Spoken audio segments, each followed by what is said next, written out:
گرانی و بەرزبوونەوەی نرخی بنزین شۆفێرانی نیگەران کردووە بە شێوەیەک دەڵێن بەم شێوەیە کارکردن لە قازانجا نییە و پێویستە حکوومەت بە زووترین کات نرخەکەی دابەزێنێت. هەڵەبجەی شەیدا ئێمە بەیانیان کەینە دەرۆ پارەی زۆرمان پێ ئێوارە نەچینەوە ئێوارە پارەکەم وی دەبین بمازین کاسپی کوا لە هەڵەبجا بانزین لیتری بە 1200 نۆرمال بە 1000 ئیتر حکومە چاوەڕێکی لەکەی چاوەڕێکی لە حکومەتی هێرەم کەی دێمە ئەبێک زێ تۆپێک لەنسیشمان هەبێت دایم دەمو چاو بسڕین لە گەرما تەبرید کەرەوە هەر بەش ناکە تەبریدیشی نییە سیارەکەی من تێگە ئەمە وڵات نییە وڵاتێک دزوو دەک جەردە و ئەمانەی بن بەڕێوە ئەو لەو لاوە گومرگەکەی هەڵەگرێ بۆ خۆی ئەمە لەوە ئەیبات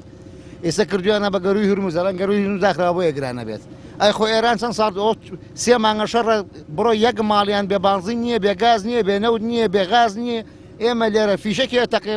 لیترە بانزینە بێ بە 30,000 دەبێ بڵێ غازە بێ بە 50,000 ئەمە وڵاتە وڵات ئەوە بەرن بڕێەوە وەڵامی جەگەرەوە وڵات بەرن بڕێەوە بەیانی کورسانە ژێنم نە بەخورا بەخوا بە بەش ناکە ئەبواە بێ بۆکو ئەکو ئەولا بێ بێ بە بیا 450 هەداواکاری وەکووان بێ بە 450 بە 500ش بێرچوانە نەبێ هەر باشە بەس کوالەتی بەنزینەکە بەخوا بە کەڵک نایە ساهەیە بە 750 بەس بە کەڵک نایە بەخوا دیلکۆ لێدا حەجیش ناکە هەرۆڵا دەبێترێ بە 8,000 بە 14 ئەویش دەری نایەنێ بەخوا لە هەڵەبجا لیترێک بنزینی نۆرمال گەشتۆتە 1000 و محەسەنیش بە 1200 دینارە بۆ بارودۆخە و نەبوونی موچەیە نرخێکی زۆرە و هیچ لایەنێکی حکوومەتی ژۆکاری گرانەکەی ئاشکرا نەکردووە. هۆکاری گرانبوونەکەی دیار نییە لێرە هۆکاری گرانبوونەکەی لە ناردنەکەی بۆ ئێرە کە ئینێرن بۆ سیارە لیتری نۆرمالیان ناردۆ بە 1000 دینار لیتری نۆرمال بۆ بە 1000 محەسەنەکە بۆ بە 1200 دینار